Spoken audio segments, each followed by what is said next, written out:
আমি আসিতেছি, মনে রাখবি। বাংলাদেশ টাইট করে ফেলাবো। আমি আসতেছি খুব শীঘ্রই। বেয়াদবি কেমনে করস তোদের দেখাবো। ওকে, আমি আসতেছি।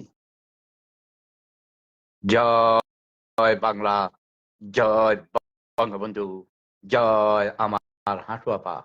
আমার হাঁটু আপাকে আবার আনিতেছি। ওইসব রাজাকার ফাজাকার সব ঝাড়ু মেরে বাংলার মাটি থেকে আমি উৎখাত করব। এই বুড়া বেড়া ডক্টর ইউনূস ইনভ্যালিড, সে চালাইতে পারে নাই, ব্যর্থ হয়েছে, রাষ্ট্র পরিচালনায় ব্যর্থ হয়েছে। তাকে বলেছি তুমি দ্রুতভাবে নির্বাচন দিয়ে চলে যাও। নির্বাচনের আগে যাওয়া যাবে না। নির্বাচন দিয়ে যারা পাশ করবে তাদের হাতে ক্ষমতা দিয়ে চলে যাবে। আওয়ামী লীগকেও নির্বাচনে অংশগ্রহণ করতে দিতে হবে। সকল দল নির্বাচনে অংশগ্রহণ করবে। আমার ভোট আমি দিব, যারে খুশি তারে দিব। এটার নাম গণতন্ত্র। আমি এখন এই যে আমার ভাঙা মেরুদণ্ডে ইঞ্জেকশন দিতে যাব, ৭১-এর ভাঙা মেরুদণ্ড। আরে দেশ কেমনে স্বাধীন হয়েছে রে? ওই রাজাকারের গোষ্ঠীরা, তোদের গোষ্ঠী কি নাই? এই রাজাকারের গোষ্ঠী কি নাই?